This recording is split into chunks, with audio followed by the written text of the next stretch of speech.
Thank you for listening to this conversation with the President of Ukraine, Volodymyr Zelenskyy.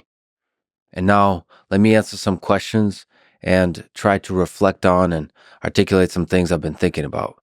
If you would like to submit questions, including in audio and video form, go to lexfridman.com/AMA, or to contact me for whatever other reason, go to lexfridman.com/contact. First, I got a bunch of questions about this. So let me chat about the topic of language and, let's say, the mechanics of multilingual conversation. Perhaps the details are interesting to some people. It also allows me to reflect back on the puzzle of it in this episode and what I can do better next time. I already explained in the intro the symbolic, historic, and geopolitical complexity of the choice of language in the conversation with President Zelenskyy. As I said, the Russian language is one that the president speaks fluently and was his primary language for most of his life. I speak Russian fluently as well. It's the only common language we are both fluent in. So any other combination of languages required an interpreter, including when I spoke English. He did need an interpreter when I spoke English. And just like I was visibly encumbered and annoyed by the process of interpretation. This is why I tried to speak in Russian to the president instead of English, so that he can directly understand me without an interpreter. I'm willing to take the hit for that, as I am for everything else. I'm not trying to protect myself. I'm trying to do whatever is best for the conversation, for understanding.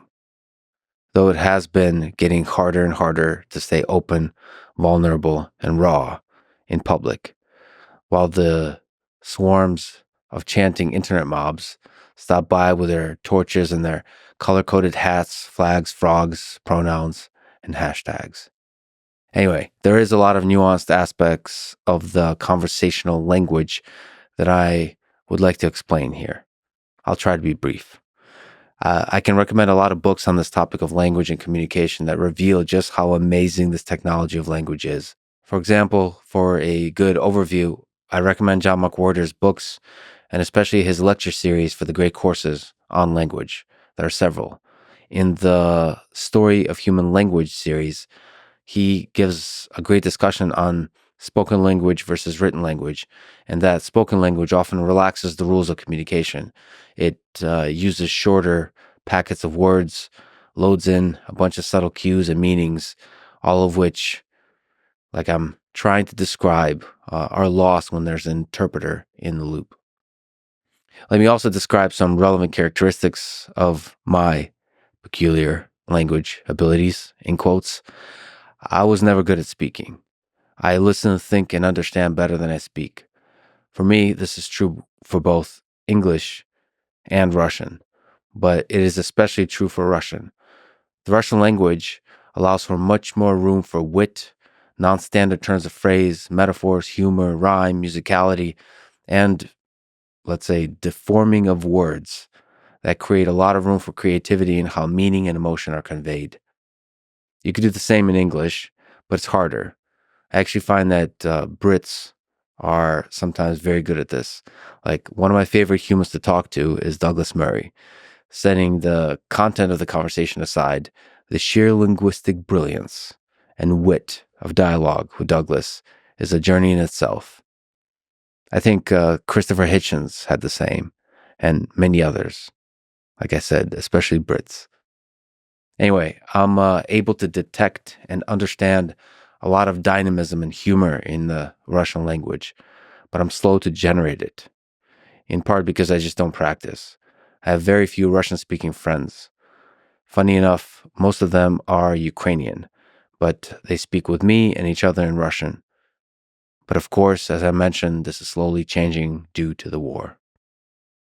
But I tried to speak to the president in Russian so he would avoid needing an interpreter as much as possible. One of the things I want to improve for next time is to make sure I get very good equipment for interpretation and arrange for an interpreter I trust to be exceptionally good for the dynamism and the endurance of a 3-hour conversation in the style that I tried to do. Just to give you some behind the scenes details of the experience, So equipment-wise, funny enough, it's not actually so trivial to set up wireless connections from us, the two people talking, to the interpreter, and then back to us in a way that's super robust and has clean audio. The audio I had in my ear from the interpreter had a loud background noise. So the whole time I'm hearing a shh sound with the voice of the interpreter coming in very quietly. What a wonderful experience this whole life is, frankly. Plus, his translation was often incomplete, at least for me, so I had to put together those puzzle pieces continuously. But again, it worked out, and hopefully our constant switching of languages and having a meta discussion about language provided good insights as to the complexity of this fight for a nation's identity and sovereignty that Ukraine is going through. Behind the scenes, off mic, on a personal level, President Zelenskyy was funny, thoughtful, and just a kind-hearted person. And really, the whole team were just great people. It was an experience I'll never forget. After the conversation was recorded, the next challenge was to translate all of this and overdub it and do it super quickly. Like, these words I'm speaking now have to be translated and dubbed into Ukrainian and Russian. 11 Labs were really helpful here, especially in bringing the president's voice to life in different languages. But even more than that, they're just an amazing team who inspired me and everyone involved. Please go support 11 Labs. They are a great company and great people. The translation is separate from the text to speech and was done in part by AI and a lot by human. This is where the fact that we had constant switching between three languages was a real challenge.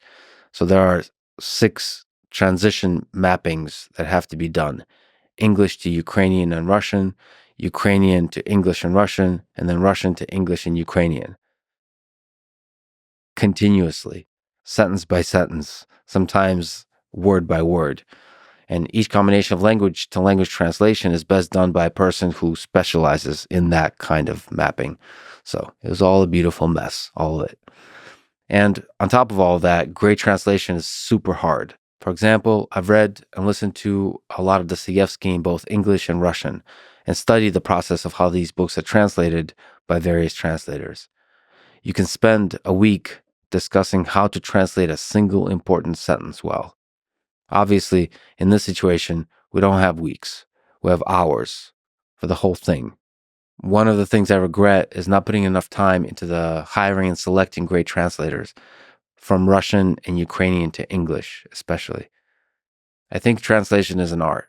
And so getting a good translator that works well with us is a process that needs more time and effort. I'll be doing that more this month. By the way, we have a small but amazing team. If you want to join us, go to lexfridman.com/hiring. If you're passionate, work hard, and everyone on the team loves working with you, then we'll do some epic stuff together. Would love to work with you.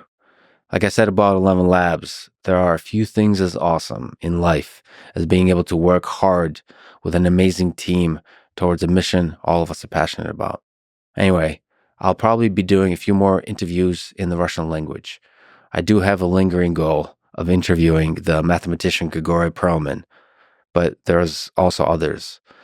I will also work on improving my whole pipeline, both equipment-wise and interpreter-wise, in doing these conversations in other languages, because there are many that I would like to do in languages I don't speak at all, like Chinese, Mandarin, or Spanish, Arabic, Hindi, Portuguese, French, German.